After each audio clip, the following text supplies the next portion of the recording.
Il y a ce qu'on appelle la clairvoyance, la clairaudience. Dans la vision, il y a près de 10 degrés. Dans les 10 degrés qu'il y a dans la vision, sur l'arbre de la Kabbale, nous jouons entre les séphirotes qui sont inclus dans Malchut et les séphirotes qui ressortent par Yesod. C'est-à-dire qu'il y a 9 qui commencent de Rorma jusqu'à arriver à Yesod de Malchut. Maintenant, je m'explique pour que vous puissiez bien comprendre. Oui.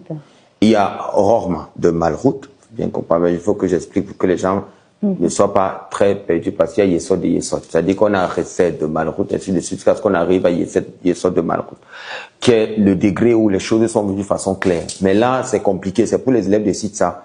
Ils apprendront parce que c'est des voiles. La vision, c'est des voiles qu'on enlève. Il y a donc des gens qui sont clairvoyants.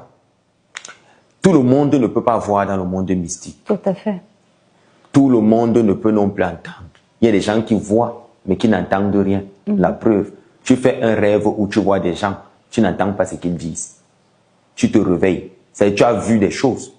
Mais est-ce que tu as entendu des choses? Non. Non. Il y a d'autres, même un petit sommeil, il entend des choses, il entend des gens parler. Ça, c'est des préparations de dons de clairaudience. Il y a donc des gens qui sont clairaudients et clairvoyants, c'est-à-dire les deux.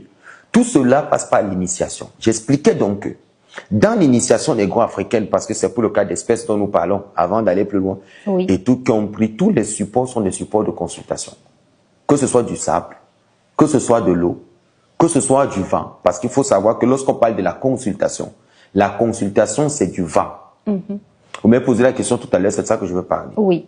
Le vent qui souffle, vous voyez le vent, quand ça passe, ça vient plus. Comme ça passe là, c'est passé sur quelqu'un. Le vent là est passé sur quelqu'un. Le vent là est passé dans un champ. Le vent là a touché quelque chose. Le vent là garde des informations qui te dépassent. C'est pour ça que la consultation c'est du vent. Même lorsqu'on lance le pellet du phare, je veux mettre l'image pour que les gens voient. C'est du vent. C'est sur le vent qu'on consulte. La consultation c'est du vent. C'est dans. C'est que lorsque tu es né, tu es un élément de l'air dedans, il est facile pour toi d'avoir des dons de voyance. Parce que tu es très très sensible, tu es hyper sensible au niveau de tes sens. Tes sens sont très éveillés. Tu sens rapidement le mal, tu pressens des choses. Parce qu'il y a aussi cette sensibilité-là, ce sensoriel-là. Il y a des choses que tu ressens. Maintenant, il faut savoir que la consultation, c'est du vent. Si je lance une consultation, c'est parce que le vent souffle. Toute forme de vent dont est une consultation. Lorsqu'on lance la consultation le matin, soyons sûrs que le vent renseigne sur beaucoup de choses. Je sais que ce que je dis, il n'y a que les initiés qui comprendront.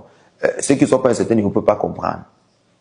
Nous remarquons qu'il y a tellement d'outils de consultation. Mais ce que je voulais préciser, c'est que dans la tradition négro-africaine, les morts ne sont pas morts.